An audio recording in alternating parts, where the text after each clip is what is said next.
So you've been asked to nominate an employee for recognition, or you want to nominate an individual or a team, but you're not quite sure what to say or how to say it. In this video, I'm going to give you everything you need to be able to submit a nomination. I'm going to share how to use AI to make your job a little bit easier, and I'm going to share some recommendations from two people who are on the reviewing end of these rewards and awards to help you increase your likelihood of success.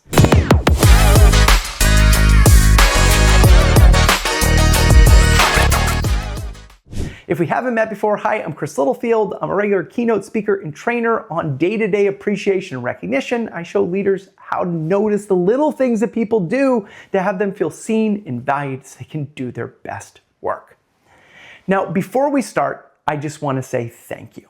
And this is not just because I'm a person who does employee appreciation recognition, but many times these nomination processes can be confusing, can be hard to understand, can feel like a whole additional job, and many times are the reason why people think that recognition takes a lot of time. When the day-to-day thing just takes seconds or minutes, the nomination process can take a lot of time. So thank you for investing the time to let your coworker or your team know how much you see the extraordinary work they do.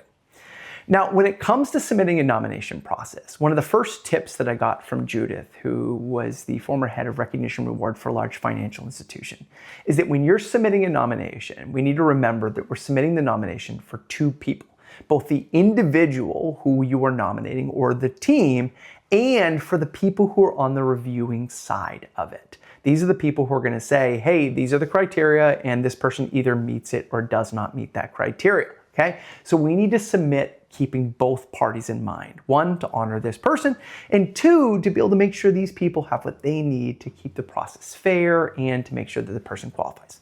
So that said, in order to be able to submit a successful nomination, we need to first understand what's the criteria. What is the criteria for the President's Awards, for the Excellence Awards, or for the Living Our Values Award? And for the purpose of this video, we're going to say that you're submitting a nomination for the Living Our Values Awards, and the value is putting our customers first, okay? And so that said, we want to make sure that we have the criteria for that award, and that maybe you received it in the email requesting that you nominate, maybe it's on your intranet, maybe you go to the person in HR and said, hey, can you send me the criteria? But we need to have that first, so we make sure that we're collecting the appropriate information to be able to give the reviewers everything they need to be able to see if this person qualifies and is a perfect fit, which of course they are. Once we have that criteria and we have it in front of us, this is where we want to start collecting the evidence, both the numbers that show that this person is living our values and having the impact and has the numbers to prove it, and we want to collect the narrative that shares the story with the emotions that has this person felt seen and valued. And Amanda, who works in recognition reward for another large financial institution in Australia, I don't know why the two people I know are both in Australia, said that it's really important that you tell a story that shows how this person's actions, attitudes, and behaviors lives that value and can be a role model for others. And we want to share that story in such a way that makes it easier for whoever is giving them the reward or award when they're the recipient to be able to share the story about the individual and also show other people how living that value is key to our success. Okay, so now that we have those two pieces in mind, we want to collect those stories. And for this case, we're going to use the example of, let's say, Maria. And Maria has lived our values. And recently, Maria did something where she went way above and beyond for Anushka.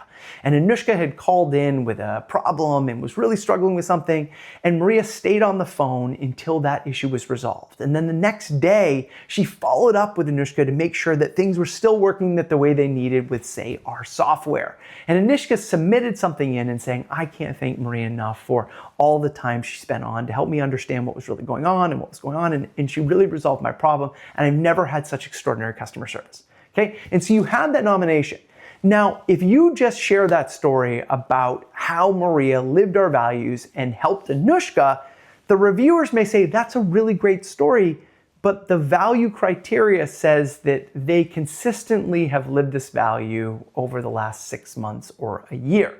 And so that's one story. So here's where we want to reach out to maybe Maria and say, hey, you know what, I heard this really great story and I want to nominate you for a Living Our Values Award. Can you tell me some of the other stories similar to Anushka that have happened to you recently? And they may be uncomfortable to share those. So you may want to go, hey, are you okay if I go and talk to some of your coworkers? Because I have a feeling this is not a one-off thing. Okay? And then you go and say, hey, can you tell me stories of some of the ways that Maria really lives our value of putting our customers first? And collect those stories. And then you also want to get the numbers. If it's maybe they've got a consistent 4.5 out of 5 for the last 6 months in their ratings from customers, both internal and external. Maybe they've consistently showed up on time. Whatever the criteria are, make sure that you share both the narrative and the stories of the impact that this individual's had both on the customers and the people that they work with. And then also, you want to make sure that you have the numbers to be able to prove it. Now, once you've collected all this information, and this could seem like a heavy lift, but I want you to also get that if you're the manager or the coworker, the individual, the time you're investing to be able to understand this is also part of the recognition process. You showing that you care to be able to collect the information, to learn what they're doing, are also things you can bring back to your team and show people that, wow, my manager, my coworker really goes above and beyond to make sure that people on their team feel valued. So there's the added value in doing this. Okay, now once you have this information, you have the criteria, this is where you can use ChatGPT or Grok or Claude or whatever platform you're using. Just make sure you don't share anything sensitive you can't put in, remove the names if you need to help craft the nomination. And if they have examples of past nominations that were successful, then you know what? Use the past example, take what the criteria is, the stories you've heard, and then say, hey, ChatGPT, Claude, whatever, can you please craft a nomination? Now, whatever comes out of that, you want to make sure that it's something that you would say yourself, that it's in words that you would feel comfortable communicating and that you feel in your heart. Now, that may sound too fluffy, but the reason why I say this is many times people are using ChatGPT or AI to craft messages that they would never say themselves. And then people read them and they're like, I'm so moved by what you wrote. And the person's like, cool. So there needs to be congruence between what comes out of AI and what you produce.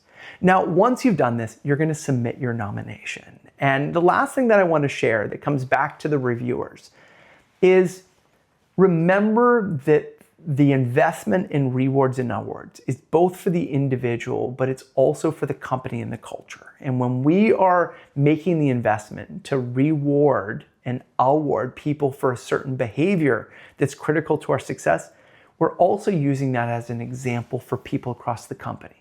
So when you're sharing the story that honors Maria and the impact she had on Anushka and all of the other people in the past, also tell the story that shows people how what she did was living the values and why that was critical to success. Help make that connection, and it will make it easier for their viewers to say, wow, this person lives our values and is a perfect example to show other people why living our values is so important to our success, so they can see how to do it too, and that will increase the likelihood.